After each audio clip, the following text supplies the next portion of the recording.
Friends, we have Mass Effect 3 DLC expanding on the Mass Effect 3 ending, because if you saw my video about the Mass Effect 3 ending, you know I had a few things to say about it. As did a lot of people. A lot of people, including myself, did not like it. And for good reason. The entire game was great, and then the ending left so much to be desired. No closure, no choice, everything felt cookie cutter and the same. It even provoked people into wanting to believe that the ending was all a dream. It was sad. And so BioWare has given us DLC that expands on the ending. Now they said right off the bat, they're like, we're not gonna change the ending. We have an artistic vision to uphold. And I hated that at first. I was like, come on, just give us new endings. But I do see where they're coming from. They're like, look, we wanted to tell this story, so we're gonna tell that story, but it's not as shitty in our brains as it came across in the game. And I think that was like 90% of the problem, as is every fight in any relationship, miscommunication. It's like in the game when the ending was done, everyone was marooned on the planet and all the mass relays blew up. Everyone at BioWare was like, well, everyone out there has psychic powers. They know where we're coming from. They know what we're thinking. And I think that's very cool that they think that we have psychic powers and stuff, but we don't. Wait.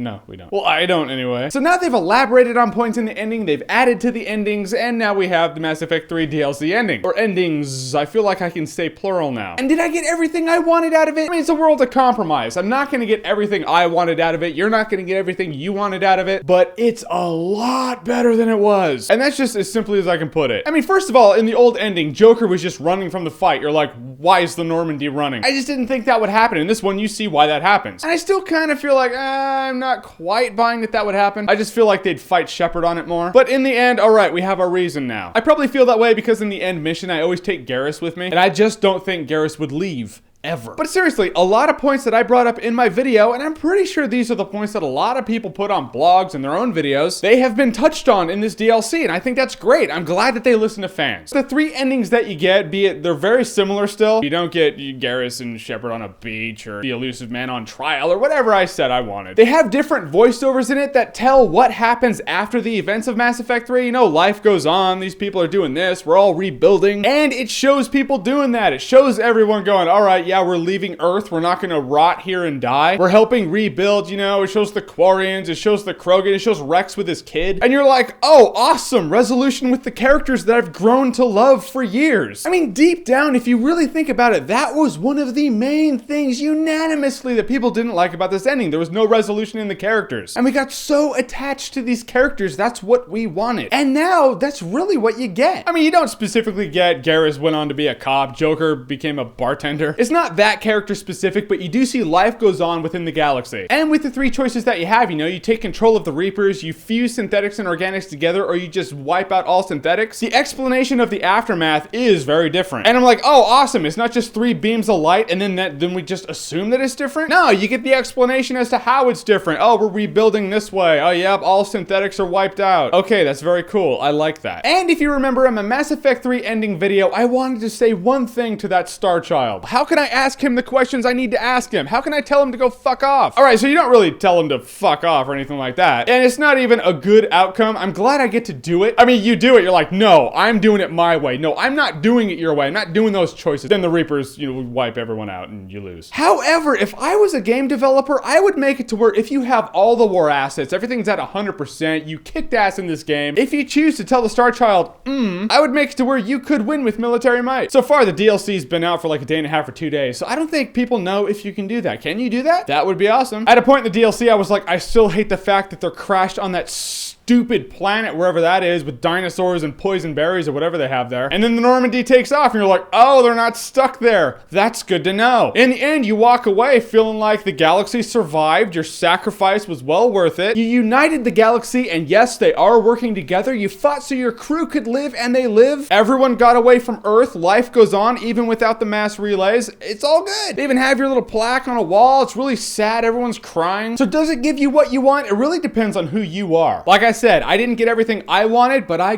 definitely got enough. When I was done playing this game, I was like, yes, I am open to playing Mass Effect 3 again. I hadn't played Mass Effect 3 since I beat it, because I was like, why would I play it again? Why? So I can have characters I love and really sweet cinematics that almost bring you to tears, only to have an ending that just tells you, no, I'm not going to do that. But now I will play it again. And if for nothing else, I do feel that this DLC negates the indoctrination theory. And for those of you who don't know what that is, it's the theory that the ending of Mass Effect 3 doesn't actually happen. It's just Shepard's just unconscious and he's being indoctrinated by the Reapers, and it's all just a big dream. And And I've seen all the Indoctrination videos. No need to send them to me. I've seen them all. And they're very good. They're very well put together, well thought out videos. I just don't feel it's enough for me to go, oh yeah, it's Indoctrination. It's kind of like that chick who's like, if you're smoking, how do I know you're not cheating on me? I don't make leaps like that. You know, that's not me. When I hear horse hooves, I think horses, not zebras. For me, if the BioWare crew went out of their way to expand on an ending, I believe that ending is probably a real ending. It's what happened. I don't know why they would expand on a dream that turns out to be bullshit. Plus, there's the fact that Buzz Aldrin and that little kid are on that planet and they're all talking like, oh, is that what happened with Shepard? Well, apparently not, because it was all a dream. Nah, they're probably talking about it because it happened. It's real. And besides, when the voiceover's going, you see everyone out in the galaxy and Rex with his kid and everyone's rebuilding. Is that Indoctrination also? It still doesn't make sense to have closure for everything and have it just be bullshit, have it be a dream. So I think it's real. Not everyone will agree with me, but that's fine, because that's probably what BioWare wants. That's why they're like, no comment on the Indoctrination thing. Because as long as there's no comment, no one will know for sure, and everyone will speculate, everyone will talk, and when people are talking about your game, that's never a bad thing. So if I'm going to speak to the crew at BioWare, honestly, completely from me to you, thank you for doing this Mass Effect 3 DLC. It couldn't have been easy, you know, to hearing all the fans that have loved you for years completely shit on your game because of the ending. I mean, that must have been hard to hear for you guys. And you guys could have just been like, oh no, whatever, just deal with it. You don't like the ending? Pfft, tough luck. And so many game developers would have done that. They would have been like, whatever, deal with it. It's our game. But you didn't. You took it as constructive criticism and you worked with us on it. I really do appreciate that. Thank you for taking all the rage of ravenous fans out there as tough love rather than hate and animosity. As apparently you recognize, we wanted a reason to love the game. It's not like we wanted to hate the game.